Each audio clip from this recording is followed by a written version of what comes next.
Hello and welcome everybody to the predictable Adams 3-wood tight lies. What's the tight lies? Why is it different?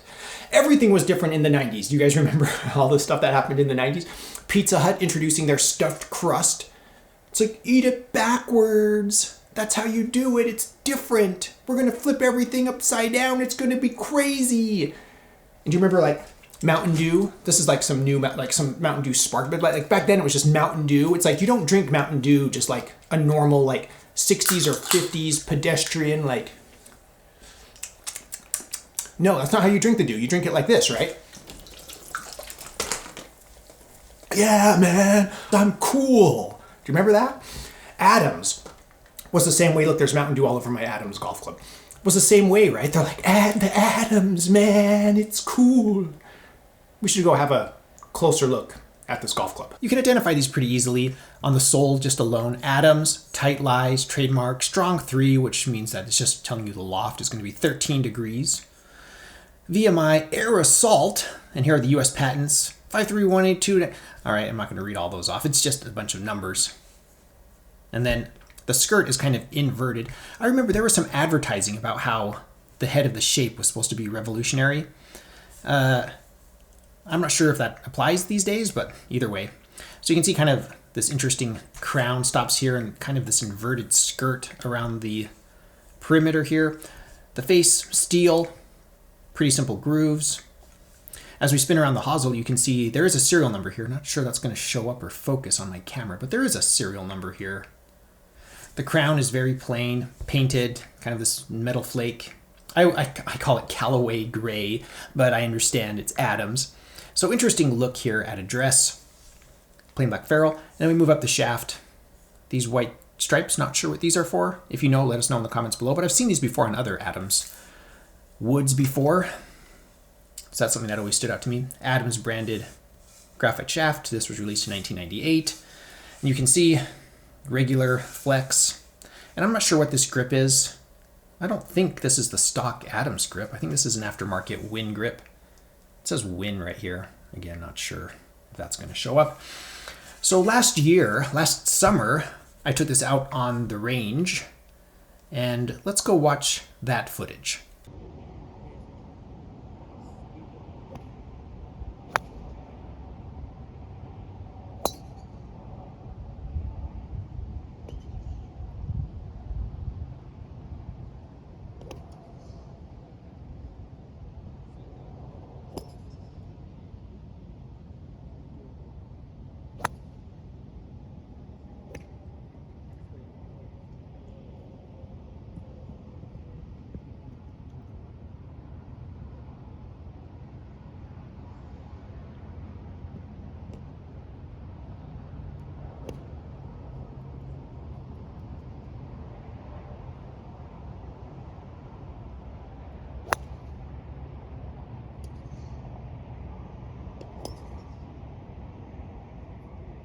I'm filming this right after I just spilled it all over. I can tell you, if you get carbonated beverages in your crotch area, it dances down there. It sparkles down there. It's really uncomfortable. So this is a mainstay in my bag for many years. The Orlemar Trimetal was the other one. So we had the Adams Tight Lies and the Orlemar Trimetal kind of back and forth for a long time. I trust them both. You know, if I had to pick one, I'd probably choose the Orlemar Trimetal just because I think it looks better and it just, to me, it seems cooler. But I trust this club. I look down at this, and even if I mishit one, because I always do mishit a fairway wood, this is something I trust. I look down at this, I'm confident, I can hit this. I recognize this shape, and I've hit some great shots with it. I've hit a lot of duffs with it too, but I've hit some great shots with it, so it's fine. I like the modern, larger flathead titanium style 3-woods a little bit more than this, but this, or the Orlemar Trimetal, or just I'm building a 2000 set, anything in between 1998 all the way to 2004, 2006. These are the 3-woods I drop in my bag. Now, you could argue that's a little bit boring. You could make that argument. Because when I'm looking at sets, I'm usually looking at exciting drivers and exciting irons and what kind of putter am I going to use, you know? And 3-woods often are just kind of left in the background, and I just want something I trust with my 3-wood. Like, I don't know if I get that excited about like a V-steel or a TaylorMade 200 steel 3-wood, or like even a Callaway Warbird. You know, would I choose one of those over this?